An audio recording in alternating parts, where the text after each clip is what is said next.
So hey, if you have to go, thank you for coming. And if you want to stick around, then let's stick around. I think really the goal is just to try to have a conversation. Yeah, because there's something I want to say, but I'm not going to say it in public.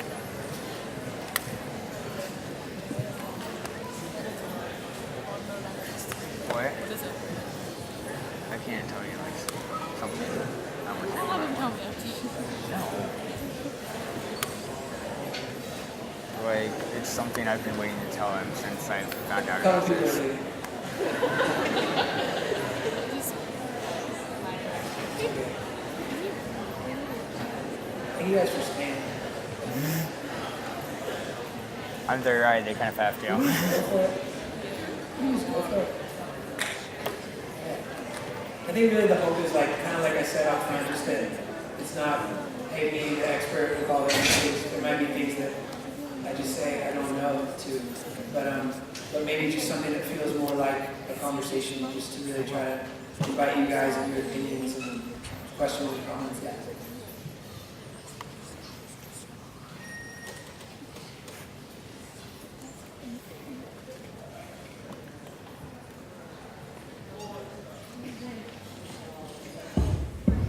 Are we on? Okay. And then, Hey, how you doing? yeah, how are you? Good. Hey, it seems like it's really popular right now in Christian literature, especially like what college kids read to like kind of hating the church, and it's kind of to me it's all played out because I think the church is doing a lot of good things. But I agree that there are times when the church damages the word Christian, and so I can understand like why Brother Love and Arms wouldn't associate like Christian group. I think that's cool because it does. What you said was really pointed because it does allow you guys to get into places that maybe Christian isn't cool or Christian isn't accepted. You know what I mean? Especially in like an alternative scene. But how are you guys? Maybe not how. What are you doing to kind of reconcile Christian with Tribe Love and Arms, and how are you able to witness to like people who are in that scene? You know what I mean? I don't know. Yeah. That makes sense here. I think one thing to speak to the first part of your question, I'm a huge fan of a project called Unchristian, a book called Unchristian that a guy named David Kinnaman and another guy named Gabe Lyons, they co-wrote it together. It's basically based on 3 years of research. So they wanted to find out, in reality, what does the world think of the church? And what they found was basically in order, or not in order, but the things that came back. What do people outside the church think of the church? Anti-homosexual, overly political, hypocritical, judgmental. Top 4. So in reality, based on 3 years of research, we have a terrible reputation, like flat out, in real life, you know? So to me, we get to do more ministry because we don't have to call it ministry because no one really likes that word except people that understand it, you know? We get to go out and be part of the Warped Tour every summer. We get to have relationships with the people that run Hot Topic and have our shirts and our message in those stores. We get to do a lot. And I think I really believe in something holistic, you know, something that looks at the whole person. So does every night that I speak end with a salvation message? No. Does every blog have to end that way? No.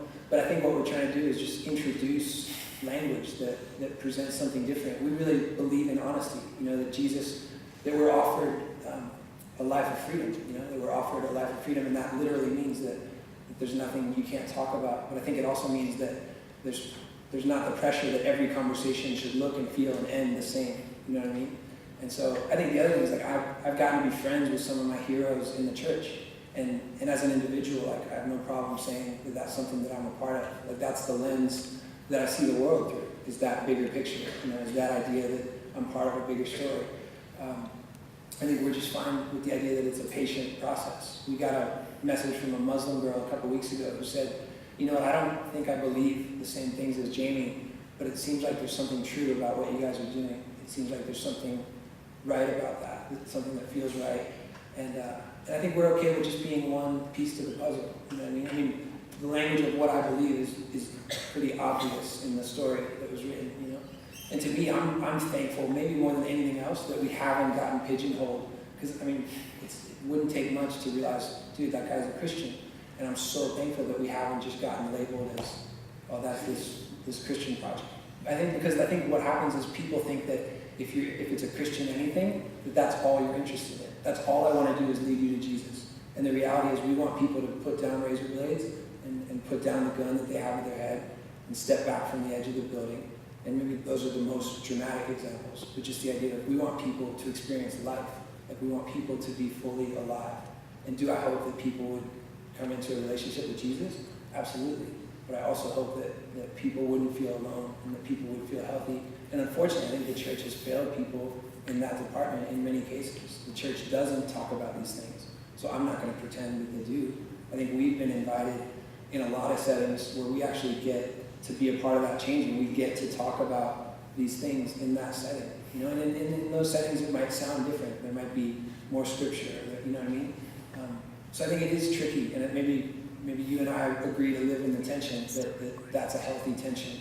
You know, it's just that idea that, man, what does it mean to be a person who's attempting to follow Jesus in a way that actually impacts the world and isn't just living in a bubble and shopping at the Christian bookstore, but actually trying to go out and bring light to dark places. So I think it's the right question, and it's the one that we're trying to ask as well.